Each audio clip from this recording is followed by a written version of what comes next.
C'est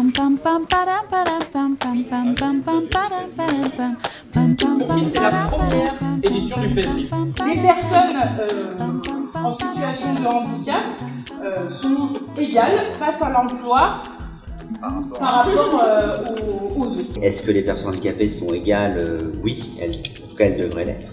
Est-ce qu'aujourd'hui elles ont un égal accès à l'emploi?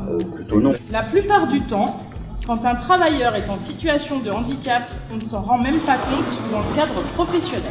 Soit j'ai marché avec des cannes, soit j'étais en fauteuil roulant.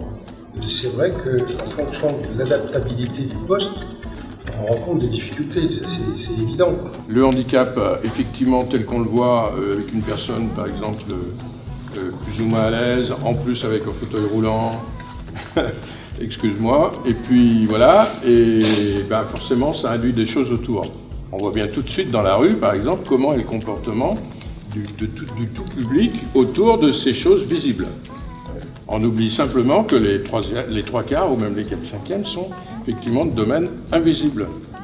Et là, ça se joue au niveau des relations humaines à l'intérieur de l'entreprise, la façon dont il y a des choses qui sont dites, qui ne sont pas dites, etc. Enfin, les situations sont aussi nombreuses que les situations individuelles.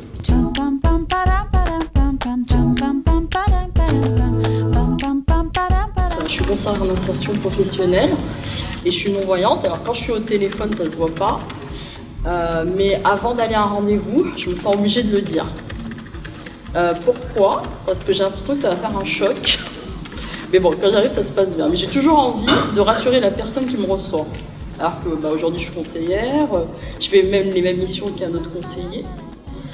Mais je me pose toujours la question, voilà, comment je vais me présenter, est-ce que je lui dis, est-ce que je lui dis pas, et voilà, je le dis à chaque fois.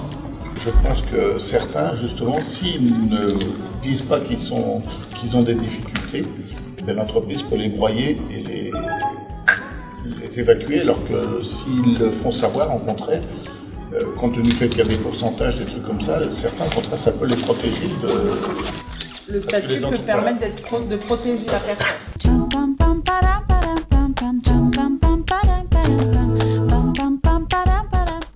Une personne en situation de handicap, finalement, c'est une personne d'abord, avant tout, et que selon la philosophie dans laquelle on travaille, c'est comment on prend chaque individu dans un groupe humain, finalement, et qu'au final, je peux très bien être en situation de handicap dans un groupe humain qui se connaît déjà, par exemple.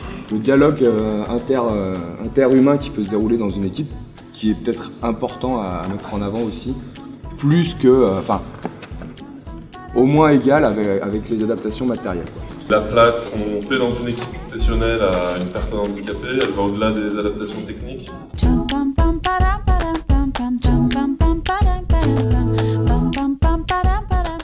J'ai envie de terminer votre phrase, à condition qu'il soit compétent. Parce que vouloir uniquement présenter la personne handicapée comme étant source de valeur ajoutée, je pense qu'on focalise trop sur son handicap et après il y a tout le reste, il y a ce qu'elle est, ce qu'elle n'est pas. Et on peut être une personne handicapée et ne pas être compétent. Alors là je fais de la provocation. Voilà. C'est un peu... Voilà, faut pas non plus qu'on tombe dans l'a priori excessif à l'inverse. Voilà, moi je suis portugais, tous les portugais sont pas courageux. Il y a des portugais feignants. C'est beaucoup plus nuancé que ça. Mais voilà, on ne peut pas résumer la personne handicapée à son handicap. La personne en situation de handicap, c'est une valeur ajoutée comme une personne qui ne l'est pas en fait. Le vrai handicap, c'est la reconversion professionnelle. C'est pas la personne qui a mal au dos, qui est diabétique. Non, c'est la reconversion professionnelle qui constitue le handicap.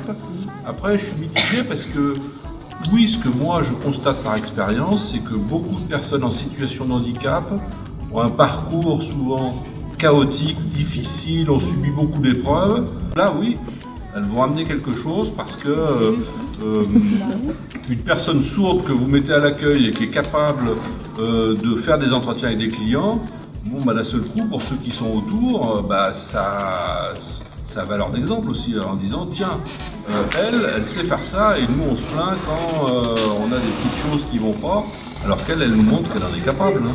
Je pense que réellement ça dépend de l'intelligence émotionnel de toute l'équipe, la façon dont elle va pouvoir intégrer cette personne. Et ça dépend de la capacité de la personne qui est porteuse de handicap à pouvoir, elle, dépasser certains, une timidité ou peut-être un manque de confiance et pouvoir trouver ensuite un équilibre.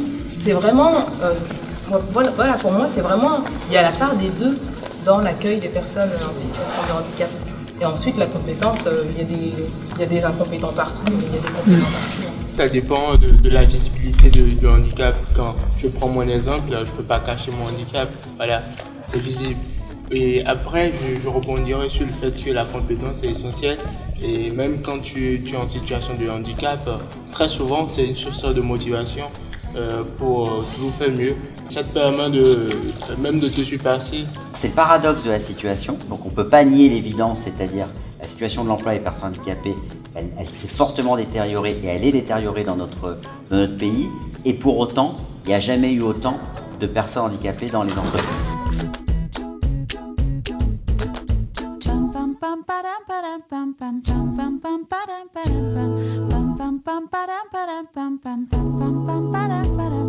Chum